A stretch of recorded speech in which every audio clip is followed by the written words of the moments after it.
Welcome to Frameworks for Change, 3 short video series that will save you from the most common mistake in change management, treating one model like it's the whole toolbox. Hi, I'm Steve Kelly. In this 3-part video series, we will explore one of the most common questions in change management. Where do I start? First, we'll examine the landscape before choosing our frameworks. Part 1 of 3, the change landscape. OD versus OCM, and why mixing them up is the #1 reason your last change program quietly fizzled out.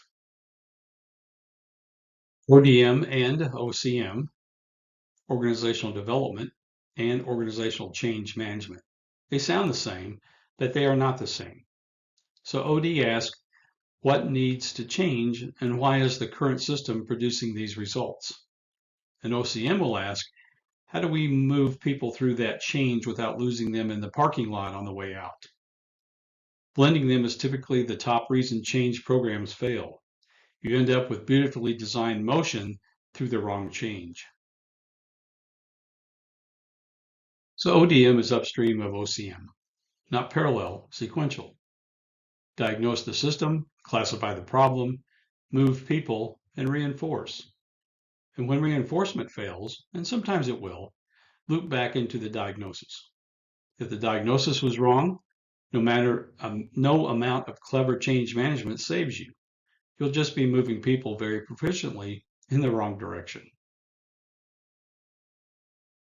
Your OD toolkit, Burke-Litwin, McKinsey S7, Shin, Meadows, these tell you what is actually happening before you announce what is about to happen. They surface alignment gaps. They find leverage points where the symptoms aren't. And occasionally, they'll reveal that the change you already announced is not the change you actually need. I know it's an awkward conversation, but a necessary one. OCM, the process and governance side. ADKAR, Cotter, the ACM standard, Lewin, PDCA, these give you cadence, sequence, and the operating rhythm. They are not interchangeable. ADKAR diagnoses individuals, Cotter runs the program, PDCA keeps you honest cycle by cycle. Use them together, or don't, and watch your change initiative slowly turn into a slide deck nobody opens after lunch.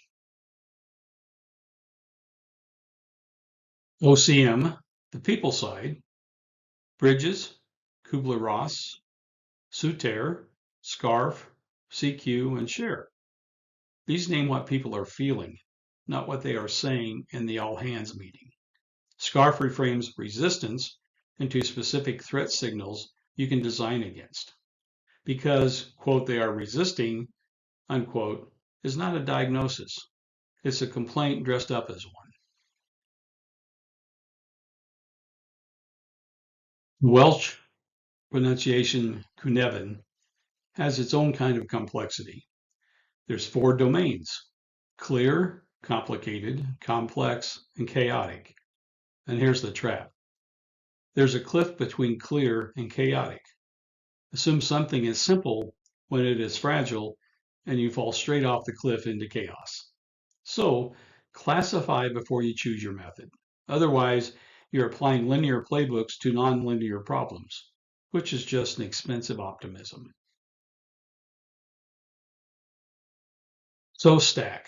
Don't substitute. ADKAR isn't better than Cotter. Burke-Litwin isn't better than S7. They answer different questions. Real change work uses several frameworks together, deliberately sequenced, not one model executed in isolation while everyone hopes for the best. Frameworks for Change series has been brought to you by Theoris for over 40 years of solving hard technical and human problems behind real change. So for more information about Theoris, visit theoris.com or email us at info@theoris.com. We'll see you in the next series, part 2, Frameworks for Change. We go deep on the 6 frameworks that stack very well.